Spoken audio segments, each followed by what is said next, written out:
Ok, vamos lá. Para quem trabalha com bioinformática, o começo da jornada é quase sempre o mesmo. De repente, chega uma avalanche de dados brutos de sequenciamento. É aí que o verdadeiro desafio começa. E olha, essa sensação é perfeitamente resumida nesse comentário de um usuário do Reddit. Quem nunca, né?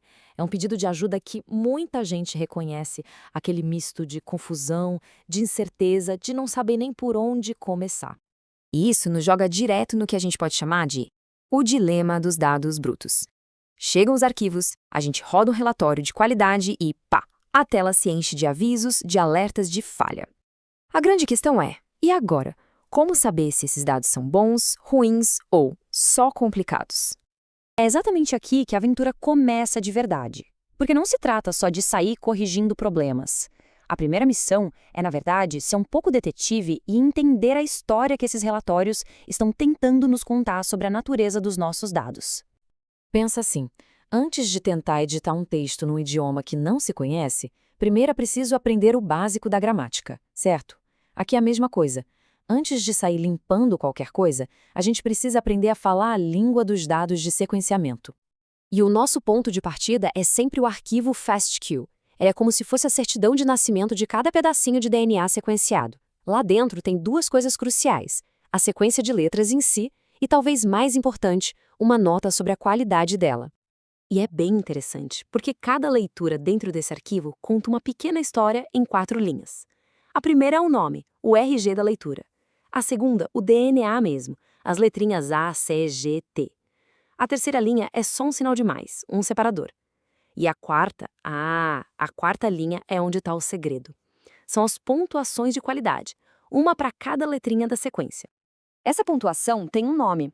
É a pontuação de qualidade PRED, ou, para facilitar, Q-score.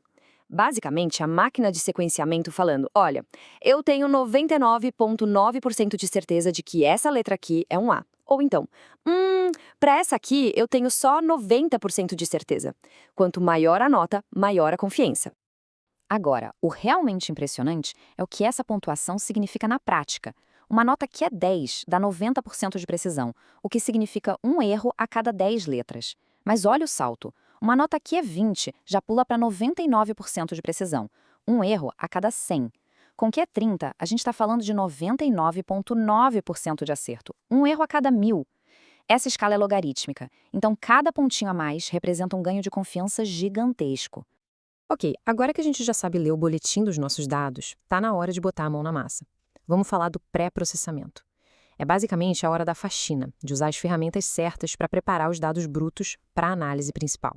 E qual é a missão aqui? Bom, são duas coisas principais.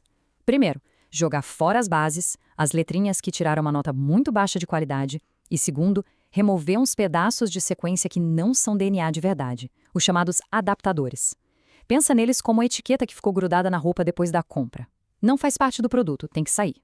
E essa imagem aqui mostra um dos problemas mais comuns, o tal do adapter read-through. O que acontece é que, às vezes, o fragmento de DNA é bem curtinho, a máquina começa a ler, lê o DNA inteiro e não para. Ela continua lendo e acaba sequenciando um pedaço do adaptador que estava ali no final. E isso, claro, contamina a nossa análise. Para lidar com isso, existe uma verdadeira caixa de ferramentas. Temos o Trim-O-Matic, que é um clássico, um canivete suíço para dados da Illumina. Temos o Catadapt, que é um especialista, um sniper, focado em achar e cortar adaptadores. E tem o FastP, que é mais moderno e tenta ser um faz-tudo, limpando e analisando a qualidade ao mesmo tempo. O trabalho fica um pouco mais delicado com os dados que vêm em pares, o famoso paired and. Pensa que as leituras chegam de mãos dadas. Se a ferramenta decide jogar uma fora por causa da qualidade ruim, a sua parceira fica órfã. Por isso, a ferramenta precisa ser inteligente e manter um controle rigoroso de quem ainda tem seu par e quem ficou sozinho. Isso é essencial para a análise que vem depois. Até agora, tudo isso parece um trabalho técnico, né? Quase uma faxina. Mas é aqui que a história tem uma reviravolta.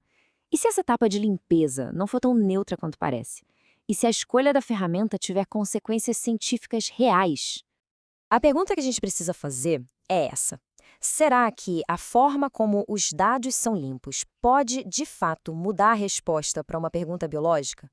Será que usar ferramentas diferentes poderia nos levar a conclusões científicas completamente diferentes? A resposta, e isso é um pouco alarmante, é um sonoro sim. Um estudo na revista Frontiers descobriu algo chocante.